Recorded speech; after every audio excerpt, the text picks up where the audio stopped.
Bienvenue à tous. Welcome to Reporters here on France 24, and welcome to this week's reporter, Valériane Gauthier. Welcome to you. Thank you. Valériane's been speaking to one of the most controversial people of modern times, Edward Snowden, and to a group of people who say their lives are in danger because they helped him evade an investigation. You remember it was June 2013 when Edward Snowden revealed the extent to which the Americans were spying on not just ordinary people, but high-level politicians. It caused a major embarrassment, and for a period of time, he went missing. This is the story of the people who helped him. Exactly. It's a story that was unknown for a very long time. It's the story about what happened between Edward Snowden's revelations and the day he fled to Moscow. So for 13 days, when everyone was looking for him, the American government and many secret services, intelligence services were after him. And during that whole period, he was actually hiding among the refugees community in one of the poorest areas of Hong Kong, an area called Sham Shui Po, and that is where the refugees community lives, a community that is marginalized and despised. Valériane, thank you very much indeed. Let's take a look now at Valériane's report along with Mohamed Farhat and Francois Riouet.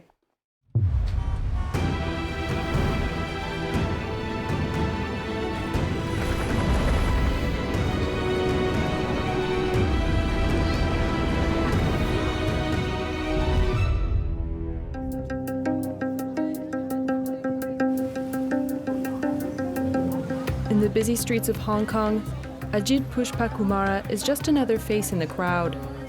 But in June 2013, his life changed forever when he crossed paths with Edward Snowden.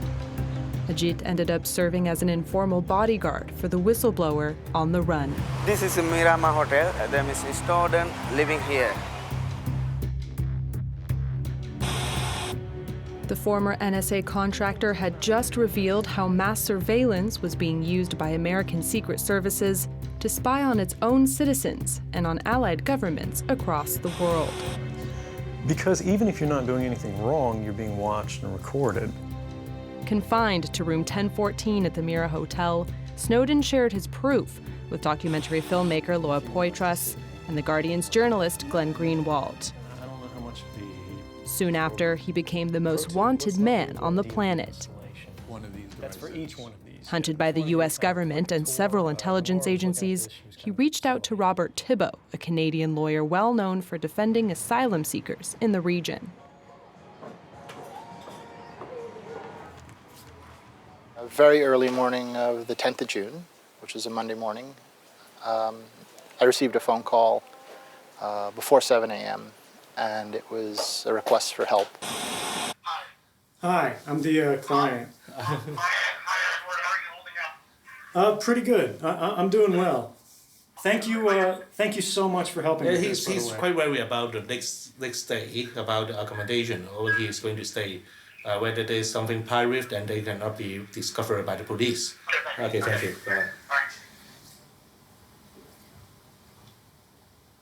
Human rights lawyer Robert Thibault masterminded the plan to hide Snowden in one of Hong Kong's poorest neighborhoods. The refugee community, or the asylum-seeking community, is so discriminated against and marginalized. They're Hong Kong's version of untouchables. It's highly unlikely anybody will be looking there. Hong Kong society and government would never expect that Mr. Snowden would be living with or hiding within this community that's so marginalized. So in effect, hiding him in plain sight. It was in Mr.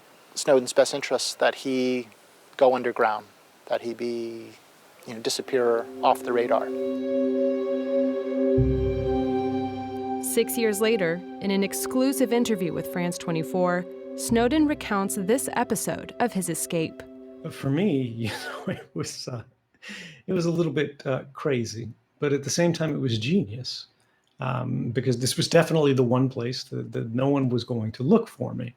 That was a very different world than I had been used to living in. Of course, I've lived a pretty privileged existence. Ajit is among those who hid the fugitive, allowing him to avoid capture by the police and the intelligence agents on his heels. He's very scared because he also no any protection here. He also, USA people coming here to catch, they had to something killing or something. I know the road somewhere, the Kowloon, Hong Kong side, I know some everywhere. So I give the protection, I go with him the road, then I give with him the taxi. A former soldier, Ajit fled his home country of Sri Lanka in 2003. He explains that he was repeatedly harassed and raped by his superiors before being tortured and thrown into jail for treason. In the end, he decided to desert the army. Mr. Snowden owes his safety and most likely his life to these refugees like Ajith, who agreed to protect him, to guide him through this city he didn't know. They kept him safe when he was the most wanted man on earth. Thanks to his military training and his acute sense of survival skills, Ajith managed to live in Hong Kong without any resources.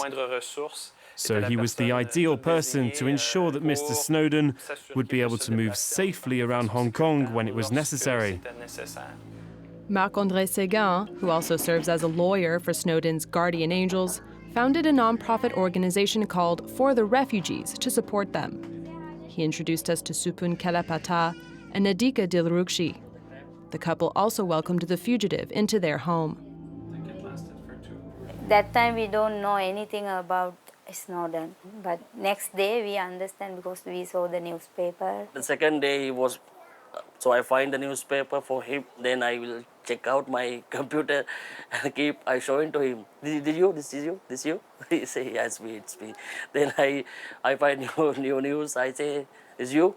Yeah, and say, Supun, don't try to find me too much because maybe you spy you. It was amazing the little things that they would do to try to make me comfortable, because I think they could obviously tell how stressed and tensed I was, how worried I was, and they were realistically, I think, realizing that any day the police were going to knock on the door. Despite the risks and with barely enough resources to feed themselves, they sheltered the former CIA employee in their tiny apartment. They gave him their bed while they slept on the floor in the hallway. Every single minute, it's memory for me. So American, we thought he like spaghetti, he like pasta, and like McDonald's. But not at all. He like our Sri Lankan curry and food, and he wait Radhika cooking for him. He don't like eat vegetable. He like eat the meat. He like eat the cake. Yeah. I asked him how much your salary. Then he tell his salary. So I'm very upset, because like Sri Lankan, 1 year salary he get 1 month. Then I ask him where you work. He say Hawaii. I like Hawaii, beautiful place in the planet. Then I say, you stupid, I told him, look at my life. I asked him, you see, I have nothing. I'm a refugee. But your job, your salary, your life is like a dream. So I said, well, you stupid, why you did? But he said, I did the right thing. In 2016, the release of a film directed by Oliver Stone turned their lives upside down. This is Ed Nayana. Suddenly, the role they played in Snowden's escape was revealed. Don't talk. You may not feel it, Ed. You're not alone. Since then, they've been hounded by Hong Kong authorities. Arrested on several occasions, they've been questioned about their ties to Edward Snowden. The little support they received from the government was cut. We lost the home, we go somewhere, I remember. We brought them on the street and we sleep different places. We are asylum seekers, so Hong Kong anytime can deport anybody to their own country. Supun fled Sri Lanka because of political persecution. Nadika because she was sexually abused. Today, they're afraid for their children, born in Hong Kong and stateless. They don't have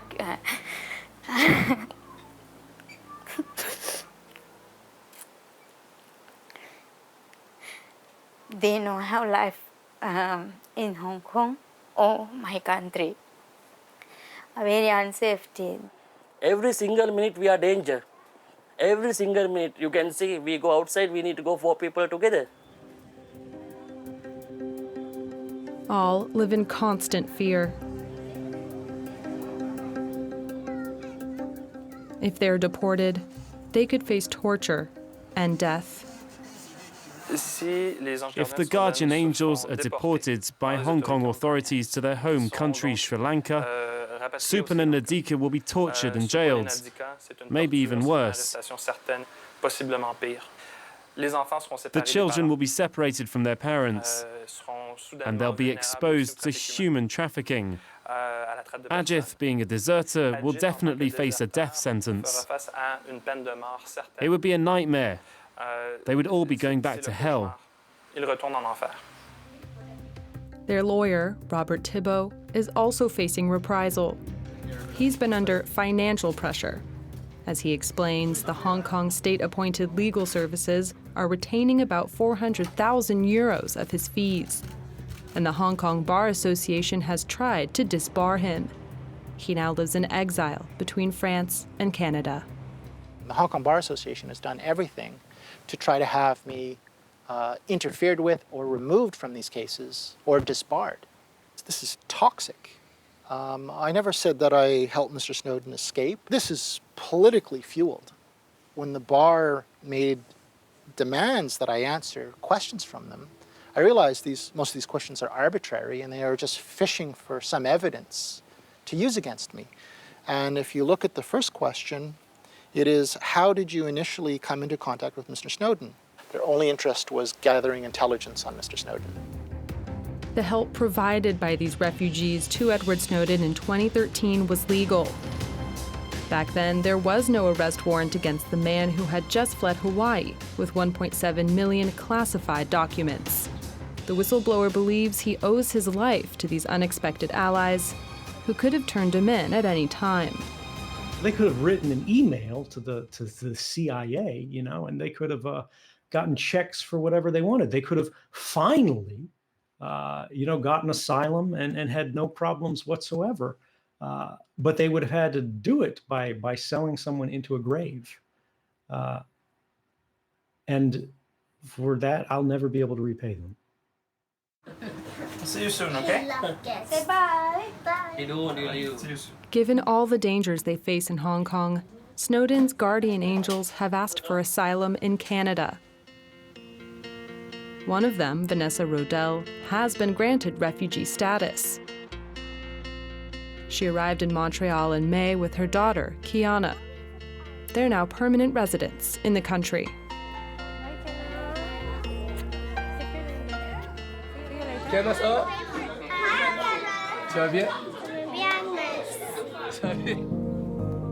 Vanessa is excited about starting a new chapter in her life. She now takes French lessons and hopes to study at the prestigious McGill University.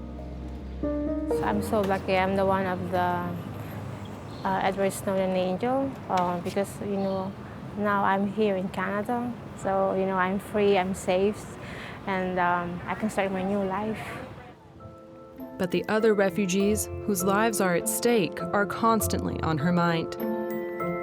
I'm just worried also about the situation with Supan's family right now because I know they also have same situation with me before. I'm very worried about the kids because, they're young, they're very innocent. They have the rights, same like with Kiana. It's very unfair with them. And you not do anything wrong, you just help the guy that needs help. And for me, Edward Snowden he just do the right thing, and I just help him.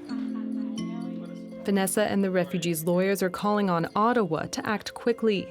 Despite the urgency of the situation, immigration services seem to be stalling.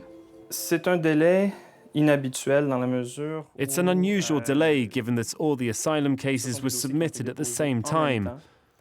They present similar situations, and until recently, they were all being processed together.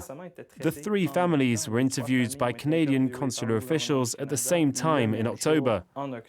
They've given us their decision on Vanessa's situation, but we're still waiting regarding the others. We don't understand why. It's a question we've been repeatedly asking the Canadian authorities. For Robert Thibault, the Canadian government is being intimidated by its powerful neighbor. Definitely there's been pressure from the United States in my view. All the evidence points to political considerations having impact on the pace of the Canadian government making their decisions on their cases, the Snowden refugee cases. Washington, D.C. is still after Edward Snowden because they've indicted him for three charges under the Espionage Act related to theft and distribution of the data he took, which basically exposed the illegal, egregious conduct of the U.S. government spying on its own civilians. From Moscow, Edward Snowden is trying to help his saviors. Please protect these families. Just bring them to Canada.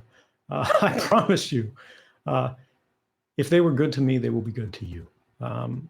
These are the best of the kind of people that we have among us anywhere in the world, and they need your help.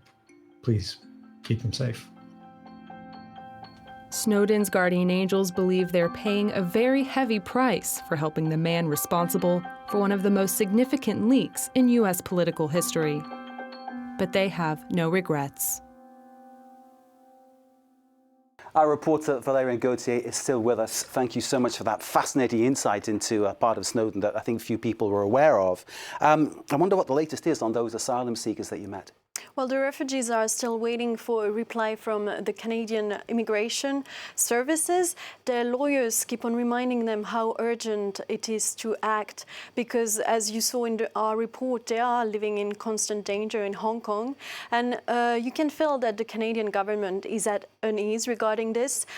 We requested an interview with Immigration Minister Ahmed Hussein. First, his press officer replied that they would be happy to give us an interview on France 24. But when I told them what the interview was going to be about, that I was going to ask questions about the Snowden refugees, suddenly the minister was too busy to give us that interview. Indeed. And what about Edward Snowden himself? I mean, clearly he's been on the run since June 2013 when all this blew up. He then obviously re-emerged in Moscow. What's his situation now? Well, currently Edward Snowden is still living in Russia. He obtained asylum in Russia until 2020. And to earn a living, he's giving video conferences, especially regarding press freedom and cybersecurity. He keeps on saying that he'd love to be able to one day go back to the US, to go back home. But you have to know that in the US, he's facing up to 30 years in jail because he has been charged under the Espionage Act, and his lawyers have been in talks with the US Justice Department, but so far they haven't been able to get any insurance regarding the fact that he would like to have a fair and public trial. So he remains there in Moscow. His revelations are incredibly embarrassing for the US authorities. Valerian, thank you very much indeed. Report by Valerian and Mohamed Fahet and François Brioet. You can see it again via our website, france24.com. This is Reporters on France 24. Stay with us.